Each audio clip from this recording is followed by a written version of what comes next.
One of the best tanks in the game is the E50, or E50M. I'm not really sure which one this is. But they look the same, and it's one of the best tanks.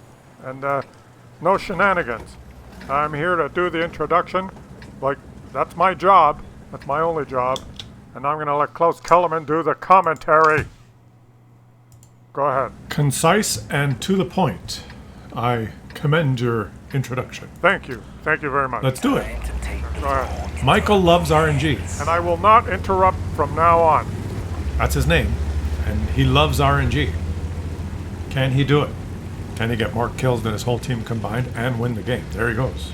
He's top tier. He's that tier 9 Beautiful E50. He's got a Panther with him. The Panther is nothing compared to an E50. And he's saying help because I think he's going to make a bold move here. Let's see if he makes a bold move. What's his bold move? Is he making a bold move? Get out of the way, Panther. He wants to make a bold move, Panther. Oh, the Panther is going to make a bold move too. I wonder which one will survive. The Panther with no armor and a little tiny gun, or the E50 with decent armor and a much bigger gun. Well, he hit him on the move, and then he decided, well, I'm not going to make a bold move. I'm not going to be so bold. I've decided to not be bold. Oh! What, surprise! Surprise! That's interesting, isn't it? Well, what are you doing? Finish him off. Why didn't he finish him off? Okay. I said he was making a bold move. Who would survive? The Panther or the E50?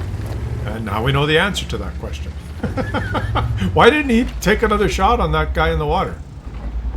I'm not sure. Right through the upper plate. Oh, he switched. Okay, let's pause it right there.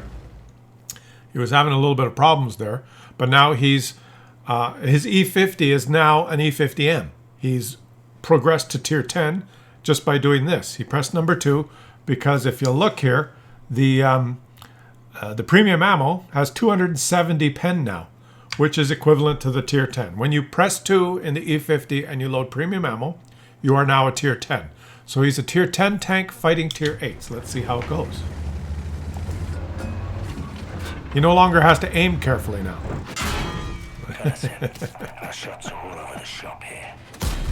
Oh! Oh, he loves RNG. The Louvre does have some pretty decent front plate armor. You should be able to just go right. Yeah, there he is. And now he's got that guy on his right. He should have taken another shot on that. Okay, make him pay. Make him pay. Make him pay. Boom. That's a nice hit. Okay. Oh, and he's exploded. Now you can go take out that guy that's in the water. Well, he does not want to. I guess he's thinking that guy, that MKPZ68, is kind of in a worthless position, so there's no reason to even bother with him. I think that's what he's thinking. But I'm not totally sure why he wouldn't. You pulled out sideways there, buddy. What did you expect would happen? What did you expect would happen? Okay, right through the gun, the barrel, and the top of the tank. Foosha. And now his med kit is still regenerating, so he can barely move because his driver is dead. He's in a German tank, so every hit he takes will be a critical hit, some sort of module or crew damage. It's a design of the German tanks in this game. Because we all know that the Russians hate the Germans, and so they designed the game this way. Sorry for all of you that from Germany that play this game, but that's just the way it is. And so he's driving along slowly. His med kit has regenerated, and he used it immediately to heal his driver. And so far, he's not carrying very many stupids. I thought he was going to make a bold move, but he did not. And he's playing very tentatively now. I think he's been a little bit shocked and a little bit... what's the word? Maybe he's feeling a little tentative because he's been hit 3 times by people. And they've just penetrated him. He's blocked 0 with his armor. It probably would have been better if the enemies did not hit his armor. Because we all know in this game that if you take a shot and you don't hit the armor, you do 0. So they've accidentally hit his armor and penetrated him. And now the Charfouteur has decided to go make a bold move. There he goes. He's being very bold, as you can see, just like the Panther. And he boldly dies. That's a nice hit.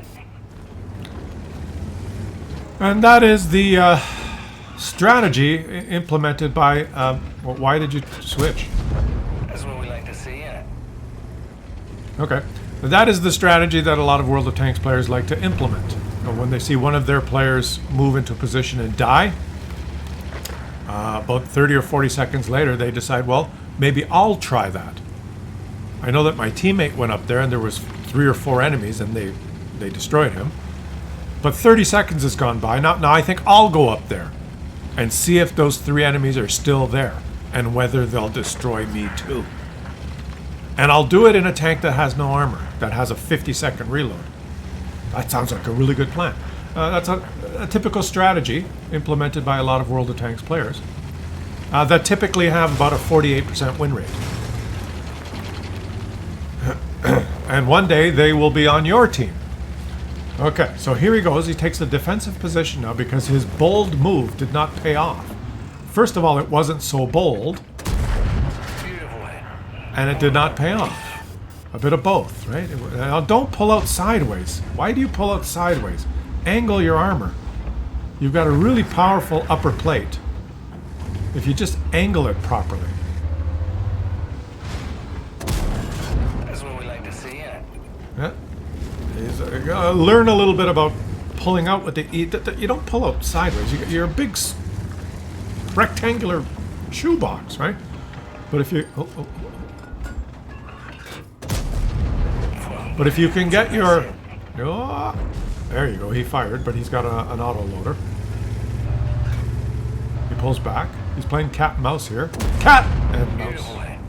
All of that place. And now the Bat Chat is waiting. The Bat Chat. This guy that has a long reload between shots. And this is a very good defensive position. Well played. But if you'll notice now... almost stuck on the rocks. He's going to try and surprise this guy. And he's surprise! What's left of it? And now he's got a GST turn and himself. And the GST turn is playing very boldly. And he boldly now, let's see, is he going to boldly die just like all his other teammates? Let's see, he's going to take it. He has boldly died. So now... our hero here has 2 kills, and he's by himself versus 1, 2, 3, 4, 5, 6. The true meaning of carry the stupids. If he survives and wins the game, he will have carried the obvious stupids that illustrated their stupid gameplay right before our eyes. So let's watch. Another shot, very nice. This guy's obviously going to turn around to face him. Is he going to turn? Yes, he's going to turn around to face him, so he's got to shoot the lower plate. Oh, but he tracked him. What a surprise. Okay. And that was a good shot. Okay, he got him. That's the one. Formidable opponent that he...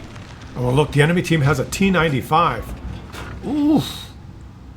And that guy's dangerous as well, even though it's a tier 8. He has high penetration. And he got another shot into him. This is going to be a hard struggle, guys, but he's in a very good defensive spot.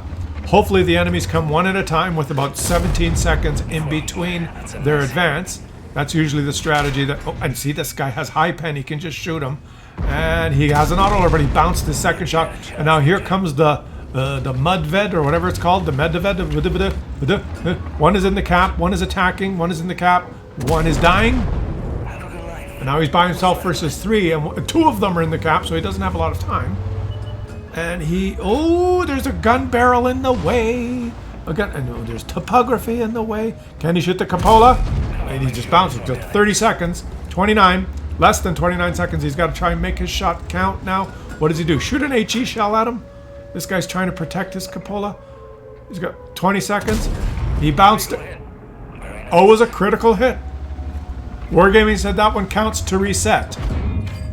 He bounced the T-95, who's using the stock gun. No, that was a VK. That was the VK shot that he bounced. Now aim for the capote. Yes, right. Yes! That was a big kill. Don't come back. That was the most formidable enemy that he had to deal with, but there's still a T-103 that has 2 kills. Let's see. And a very heavily armored German tank that he has to face. Why leave your cubbyhole that's worked so well? Why venture out here? Because look at the last known position of the T-103. You could be heading into a crossfire by doing this. This is dangerous, but I guess he wants a better hull down angle on this guy. And there's a dead tank. The guy's smart. And yes, he hit him. Where's the T-103? What are the enemies doing now in chat? Are they raging at their player, the T-103, who is not helping, not doing anything, whose last known position is at F6? This guy in the cap is probably raging at him right now, and he loads an HE shell. And that's what he should have done to reset in the first place, because this tank has a fairly good HE shell, and now he can just shoot him anywhere and take him out. Yes. 2 HE shots. That was a good use of HE. That's the one time a player used HE, and I fully agree. And that rhymes. I'm a poet, and I didn't even know it.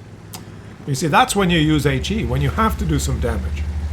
Or when you know you're going to do a lot of damage, or when you're shooting a scorpion or something. A couple of situations where you do want to use HE.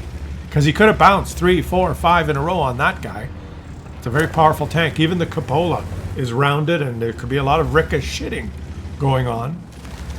There's a whole lot of ricocheting going on. And now, I wouldn't... No point doing that because you were... Oh, well, maybe. He was spotted. So the T-103 was probably right there in the bush. So that was a good play.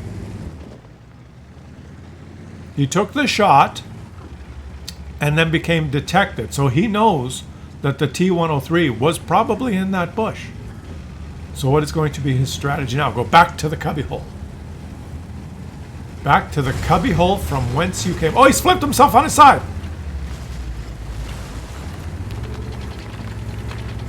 It's an awkward tank to drive. Is he going left? Why are you going left? What is going on? Does he think that... What is he doing? Oh, he's trying to fool the T-103. He's going to move to that central position at F8, or he's going to take another blind shot. And he got him. See you later, sunshine. Ay caramba! And we have witnessed now an E50. Michael loves RNG. Who successfully carried the stupids, and he got himself Kolobanov's medal, standing alone versus 5 enemies. A very well picked game by Bob, over 8,000 damage, 8 kills. He actually made a few credits because he had some rewards for completing a mission event. He would have made credits anyway. The E50, just a beautiful tank, a beautiful illustration of how beautiful it is. Thanks for watching, guys. Subscribe to the channel if you're enjoying the content. And I'll catch you all. Bob, you have nothing to say? I'll catch you all on the next one.